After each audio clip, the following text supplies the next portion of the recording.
I am so glad you're here with me today. Welcome to the very first episode of $2 Tuesday. Now, your time matters to me, so if you'd like to skip forward to any part of this video, head down to the description, and there you'll find the chapters, including the recipe, a sneak peek into my winter garden, and beginner techniques too. You bring something special to this community, and I just wanted to thank you so much for being here. Now, let's dig into what this first episode is all about and an introduction to this series. Bienvenue to my little kitchen in Brittany, France. And this is the start of my latest series in 2025, $2 Tuesdays. As friends, you and I are going to do these as cook-alongs. We're going to spend time in the kitchen together. And all of these things are going to be affordable, easy, no special ingredients. You don't have the time and I do not have the time for anything like that. And honestly, I think French cooking has sort of this reputation of being complicated or difficult. A lot of it isn't. Honestly, it's very comfort food oriented, affordable, approachable, and that is my goal. For us to spend time in the kitchen together like friends, like I used to with my grandmother, and we're going to cook these recipes together. And ideally, they're going to be right around $2 per person. I would love to be the friend that you invite into your kitchen every Tuesday, where we cook along these recipes, these beautiful French meals together. Whether you're a beginner cook and looking for advice, perhaps you live alone and you want a companion in your kitchen, or you are a busy parent and following along a recipe would just help you out so much at the end of a busy day.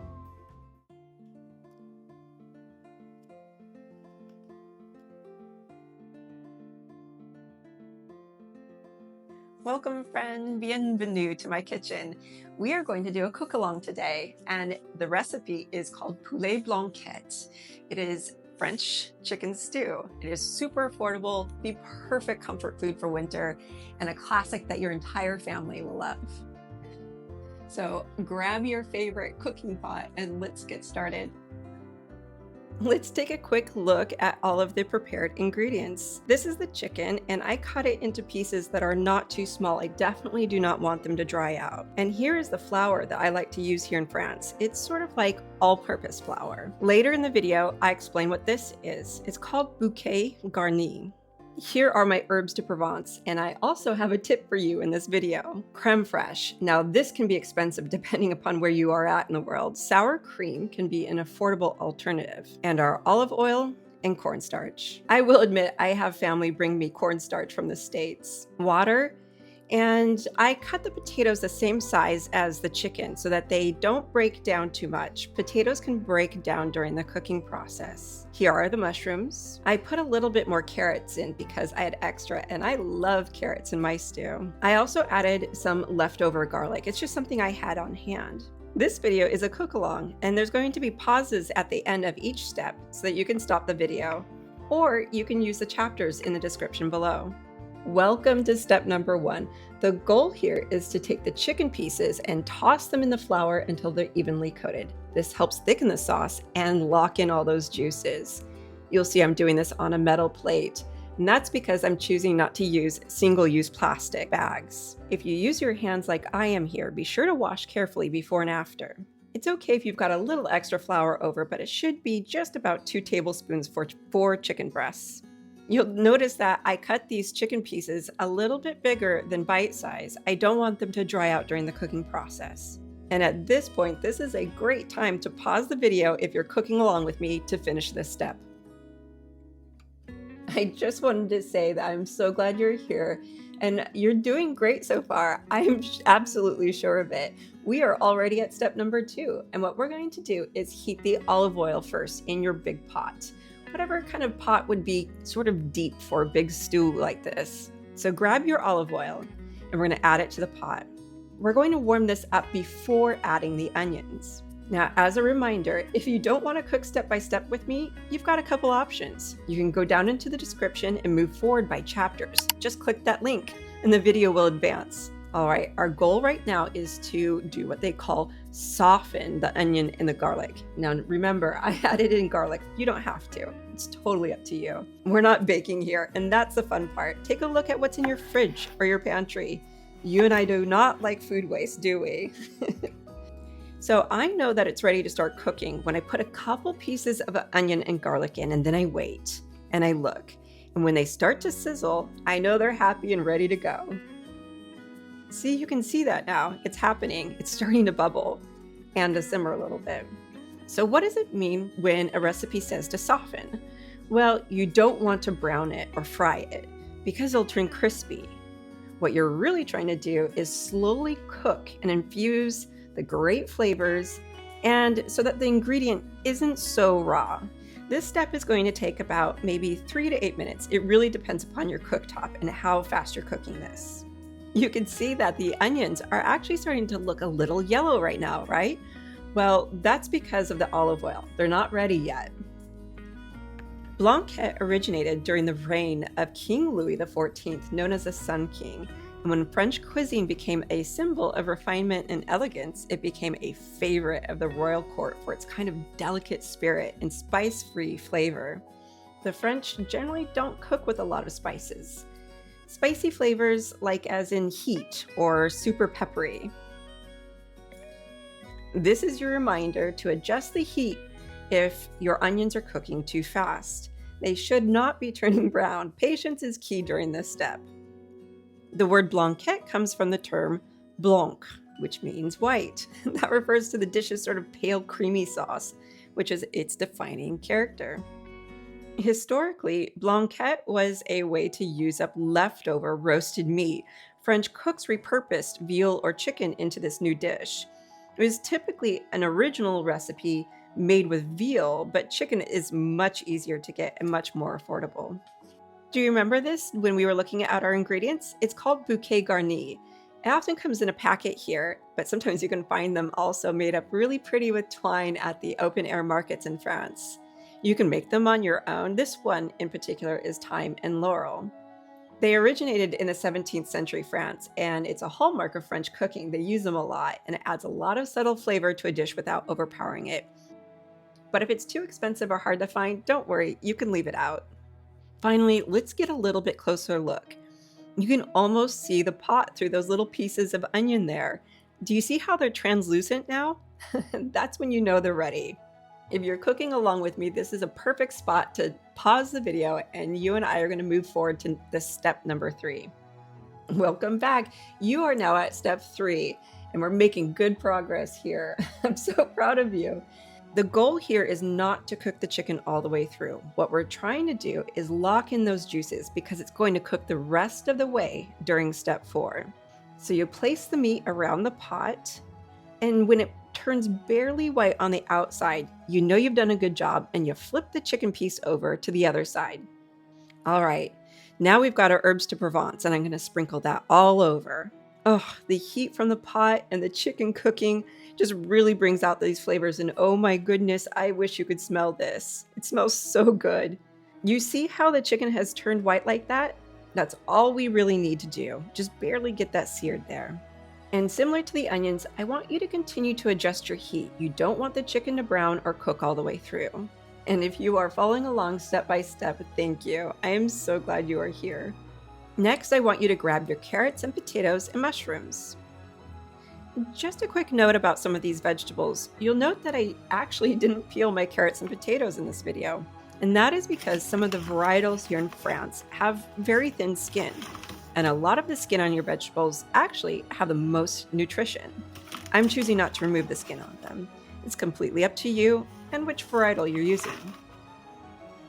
At this point, it's easy. What we're going to do is we're just going to dump in the vegetables, the water, the bouquet garni, and there you have it.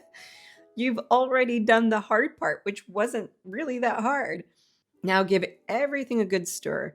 Get those chicken pieces off the bottom. We don't want them to overcook. Oh, I wish you could smell this. If you're cooking with me, you can. It smells absolutely divine, doesn't it? And finally, I'm adding in the bouquet garni. Again, if it's hard to find or too expensive, it's totally optional. You can leave it out. Next, I want you to grab your chicken bouillon cube. For me here in France, this jelly style is really popular. And it looks like this. I'm just going to squeeze it out. And for you, if you have more of a traditional style cube, You just crumble it and then stir it around a little bit. What this ingredient does is it adds flavor because a lot of times chicken breast alone just doesn't really impart enough of that good, deep chickeny flavor. Now turn up the temperature a little bit and I'll share a little tip for two things. As we get this up to a simmer, I wanted to show you what that looks like and mention to you herb de Provence. So it's one of the spices on our ingredient list, right? Well, sometimes that can be expensive in the States, and a great hack is Italian seasoning. It's almost the same. I saw in one of the major food chains in the States that a single bottle of herb de Provence was almost $5, but the Italian seasoning was only $1. That's a big price difference. Another is in regards to the chicken stock, the bouillon cubes. Well, you can often find those in the ethnic food section of your grocery store and at a fraction of the price of the ones in the regular spice section. Now for me, I might add in a little bit more water here. It's totally up to you. You can monitor this a little bit and see how it cooks down for you or not. I also have a little bit of cooking sherry on hand. White wine is also a great flavor to add if you'd like some. My grandmother always cooked with marsala or sherry, so I'm used to that flavor in my food. Finally, turn down the temperature to the lowest setting because this is going to be bubbling away and with a lid on it for about 50 minutes. We don't want this stew to boil, just bubble like a little cauldron. All right, so if you are following along step by step, this is going to take about 50 minutes to cook. And I'm going to use that time to make the spiced apple cake, and I link that above. So if you'd like to do the same thing with me, you can do that. We can make the cake together while this is cooking. Otherwise, take the next 50 minutes to relax, read a book, have some tea, and enjoy yourself. You deserve it. All right, let's take a peek. Now, this is cooking a little bit too fast for me. I do not want this stew to boil. Just come and check the stew every little once in a while. You don't want it to boil because then it's going to overcook, especially your chicken, and it might even burn the bottom. And now it's been 50 minutes. We're almost done. That's the end of step number 4. So at this point, if you'd like to put this video on pause and cook along with me, go ahead and grab your creme fraiche or sour cream and your cornstarch. Put this on pause and I'll meet you back here for step number 5. Here you are at step number 5. It's the final step and I am so proud of you. You're here. You did it. Now, before we move on, I want you to fish out that bouquet garni because you don't want to forget about it and you have to throw it away. You can't reuse it.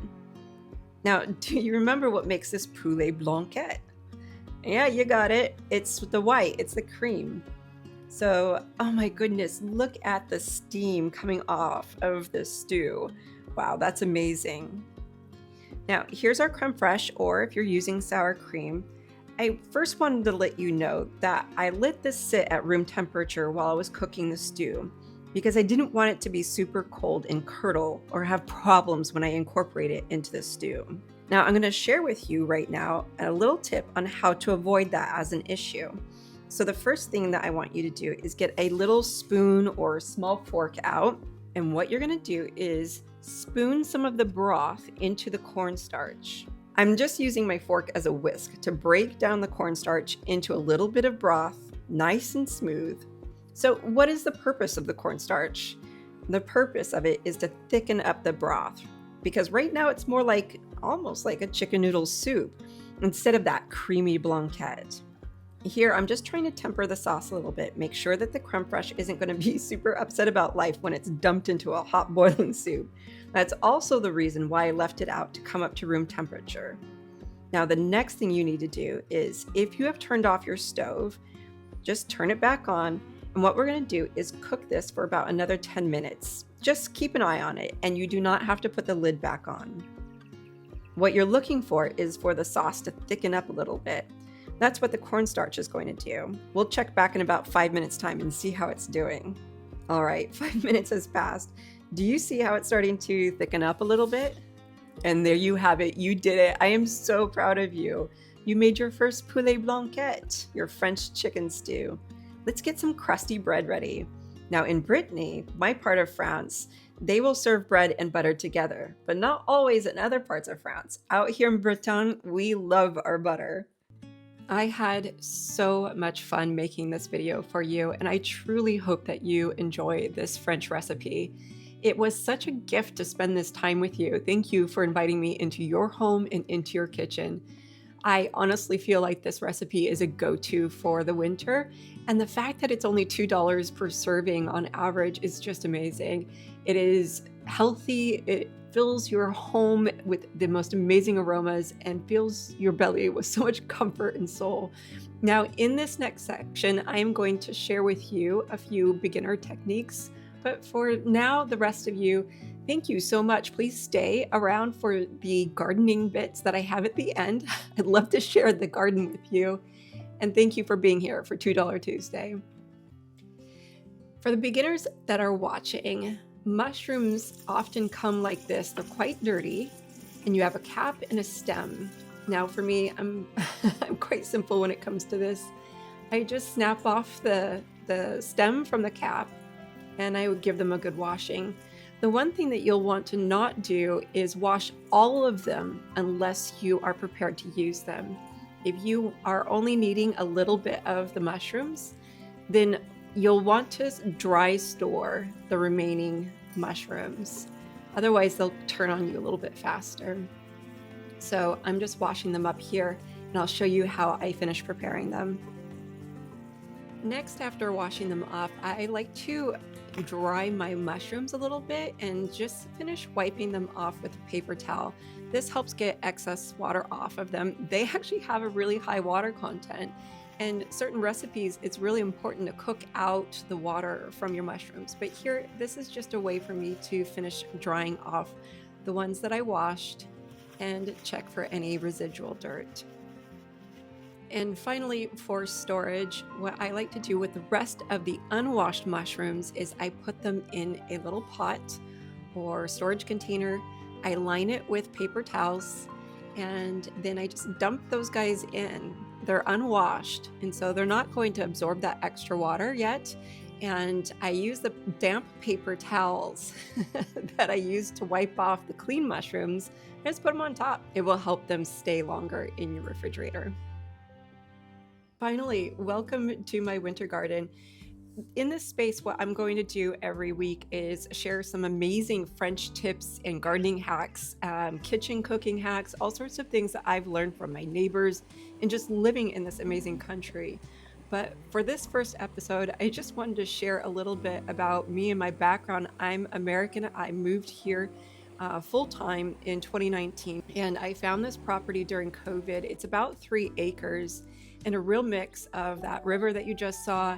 I've got rose gardens and pasture, forest, all sorts of things. And right now, my camellias are starting to bloom. At the end of each episode, what I want to do is share updates in regards to my garden projects and give you some additional tips and things, really fun tours. The garden events in this area are just amazing. And so, yeah, I hope that when you come back every week, you'll stick around for this tail end. It's absolutely beautiful out here, and I'm just so blessed. And also, one last thing, if you're not familiar, I have 3 French bulldogs. So the white one closest to you is Pearl, and she's the oldest. And then the one in the middle is Rose. And the 2 of them are true sisters. And the one in the back, Oliver, is a new addition to the family. And so they are just my joy. I love them so very much. And one last sneak peek. So this is out in front of the house. These are what my sunrises look like because I'm so close to the ocean. We get the most amazing sunrises, sunsets. It's like living in a painting. It's absolutely incredible. That right there is a second house on the property that I still have yet to renovate. So I use it primarily for storage. And then out the back here, there's Ollie. Open up the sliders, and there's the rest of the show. Speaking of shows, thank you so much for being here today. Thank you for being part of the community. I hope that you enjoyed this first episode, and I will see you next week.